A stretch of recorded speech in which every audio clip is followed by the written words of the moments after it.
Doctor আমার কইছে যে খাবার সবসময় ঢাকা রাখি, তুমি কও রে ভাই এটা কি সম্ভব? কেন সমস্যা কি? খাবার তো আমরাও ঢাকায় রাখি। তুমি তো ঢাকায় থাকো, তুমি তো খাবার ঢাকায় রাখবা। লিটন ভাই, কে সৌরভ? আরে ভাই তুমি তো আমাদের গৌরব। ভালো আছেন নি ভাই আপনি? ভালো আছি কিনা বলতে পারবো না, তবে আমি আমার মতো ভালো থাকার জন্য এই একটা আপ্রাণ চেষ্টা করে যাচ্ছে আর কি। আচ্ছা ভাই, আমরা ডাক্তার দেখান। হ্যাঁ ডাক্তার তো দেখাই, কিন্তু সমস্যা হয়ে গেছে কি ওই সবসময় ডাক্তারের কথা শুনতে গেলি বিরাট ঝামেলায় পড়তে হয়। কিরকম ভাই ঠিক বুঝতে পারলাম না। বুঝতে পারলে না? না। আরে ভাই ডাক্তার আবার কইছিল কি যে রাত্রির বেলা ওই জানলা খোলা রেখে ঘুমাতে। আচ্ছা। করলাম তাই, রাত্রির বেলা জানলা খুলে দিলাম, সুন্দর একটা ঠান্ডা হাওয়া আসলো, এমন আরাম পালাম, কায়দার একটা ঘুম দিলাম। কিন্তু সকালবেলা উঠে দেখি রে ভাই আমার শাড়ি সর্বনাশ হয়ে গেছে। আমার ঘড়ি, আমার মোবাইল, আমার ওই যে টাকা পয়সা যা ছিল চোরের সবকিছু সাবার করে নিয়ে গেছে, আমার কিচ্ছু নেই, আমি পুরো টারজান। আচ্ছা ভাই, এরপরে তো ডাক্তারের কথা মানি চলতে হয় নাকি? কিন্তু ডাক্তারের সব কথা মানতে চালেও তো মানা যায় না। কেন, সমস্যা কোন জায়গায়? আরে ভাই এই যে ডাক্তার আমার কইছে যে খাবার সবসময় ঢাকা রাখি, তুমি কও রে ভাই এটা কি সম্ভব? কেন সমস্যা কি? খাবার তো আমরাও ঢাকায় রাখি। তুমি তো ঢাকায় থাকো, তুমি তো খাবার ঢাকায় রাখবা।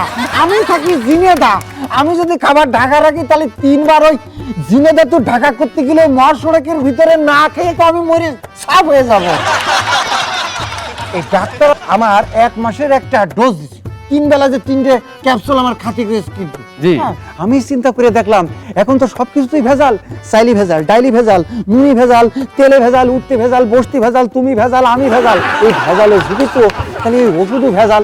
তাই বহুত চিন্তা করে দেখলাম যে ভেজাল ওষুধ খাইয়ে যদি সাইড ইফেক্ট হয় তাহলে একটা কাজ করি, ওই ওষুধ ধরে 2 সাইড কাইটে মাঝখানে একটু খালাম, খাইয়ে দেখি যে ভালোই ভেজাল মুক্ত হয়ে গেছি।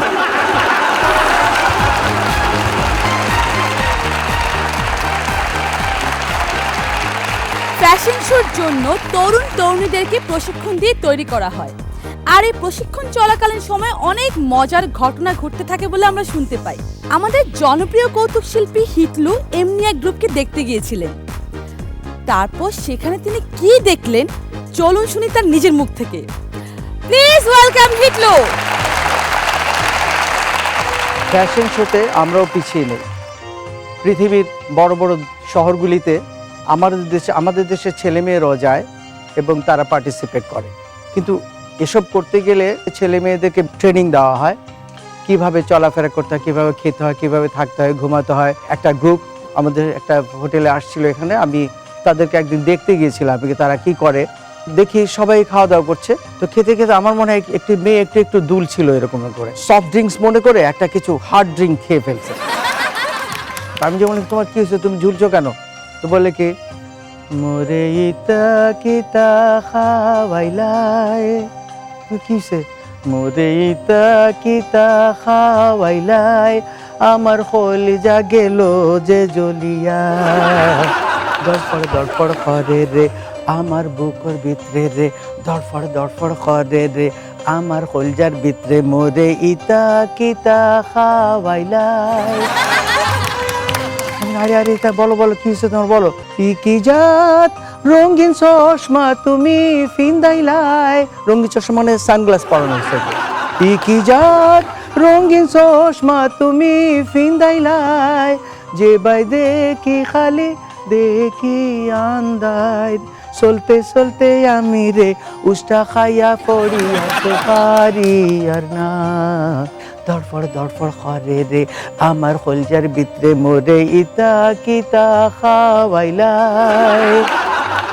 আমি তারপরে কি জাত উষা জুতা তুমি ফিন্দাইলাই, হাই হিল আর কি জাত উষা জুতা তুমি ফিন্দাইলাই, প্যান্ট শার্ট ফিন্দাইয়া মোরে বেটা বানাইলা, নাম আমার জরিনা তুমি ডাকো হারিনা, আর তো পারি আর না, দরফড় করে রে আমার বুকের ভিতরে, মোরে ইতা কিতা খাওয়াইলাই।